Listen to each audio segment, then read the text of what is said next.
Back with breaking news here at Denver 7. An Adams County Sheriff's deputy has been shot and killed in Thornton. We have confirmed at least one suspect is in custody. There may be a second in custody as well, but we do know there is still an intense manhunt for someone else. That's right. It is still going on as we speak, and this is another tragedy in our community in less than a month. And tonight's shooting happened in the area of 88th and Dawson. We're talking about the area just to the east of I-25. Denver 7 has a large team of reporters covering this very important story. Liz Gilardi, we're going to start with her. Liz has been on the scene since just after this happened, about 7:30. So what is the latest right now, Liz?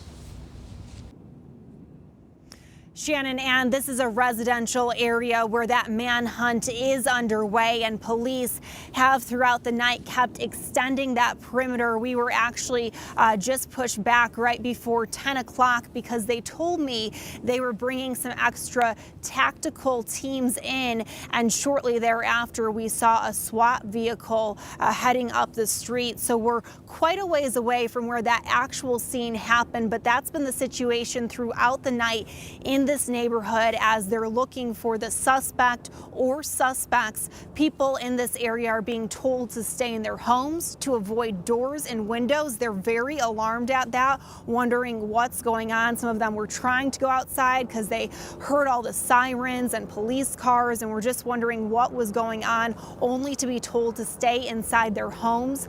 I did talk with a neighbor. She was a couple blocks over from where the incident actually happened, but even from that location, she heard several gunshots as she said she was just about to put her kids down for bed. She wasn't quite sure how many gunshots, but she said it was quite a few. So that's the situation in this neighborhood tonight, where they're still looking for someone who may have been involved in this, an active manhunt, and that perimeter is pushed back. There's a lot of officers in this area, and we've also seen canines throughout the night as well. Reporting live in Thornton, Liz Gilardi, Denver 7. Liz, thanks, and I'm glad you brought that up. We don't want to be alarmist, because this is very serious. Police are taking this very seriously. So if you are in that area of Thornton, please do take this seriously and stay inside. And as that manhunt continues, we have a community in mourning right now, and we have Denver 7 reporter Jason Grenauer, who's at Denver Health.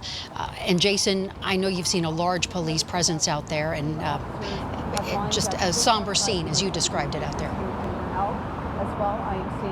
It absolutely is. We still have not gotten official confirmation from Denver Health that that deputy was officially brought here, but based on all of the activity that we've seen here over the course of the last hour and a half or so, including just another Adams County Sheriff's vehicle coming in here with its lights and sirens flashing within the last 5 minutes, that medevac helicopter landed on the roof here at Denver 7, which is a level 1 trauma center. So in the case of some serious issues, in many cases, this would be the place, but we're still not 100%, have gotten 100% confirmation yet. But you can see all of the officers outside. It's even drawn some spectators here just waiting to see what has happened with this deputy, this Adams County deputy that was shot and killed. There are several Adams County Sheriff's vehicles here, as well as Denver police. There have been police out here since about 8:30 in the evening, as we continue to hear even more lights and sirens as they kind of cycle through here, and yet the scene still remains somber as a lot of law enforcement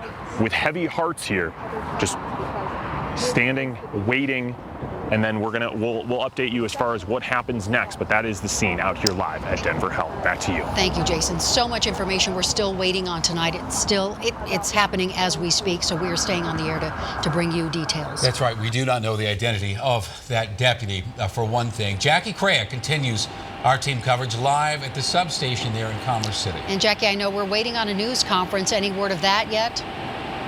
No, we have not got any updates, but as my colleague Jason was saying, talk about heavy hearts. We've been here. This is kind of the media staging area where reporters like myself are waiting any kind of bit of info on the timeline, on the suspect, on that fallen officer. But we know they have a job to do, because as they've been saying, it's a fluid situation with they're looking for at least one more suspect. So we've seen several vehicles peel out of these parking lots.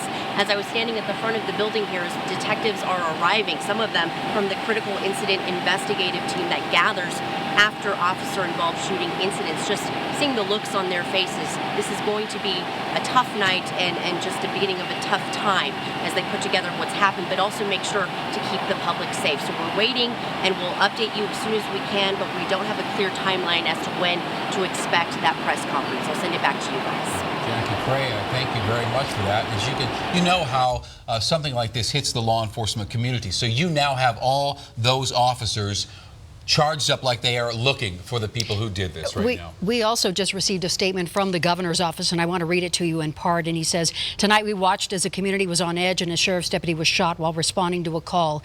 We are deeply saddened to learn that the deputy has died from injuries sustained in that shooting, and our thoughts and prayers are with the Adams County Sheriff's Office and the family and friends of the deputy killed. So it is a very, very tough situation for Colorado tonight. And of course, again, this is a very fluid situation. It will continue to change throughout this newscast throughout the night. Again, our morning team is here already working for you. So please count on us to bring you the very latest. We'll do it on air. We will do it on the denverchannel.com or on our Twitter page, our Facebook page as well.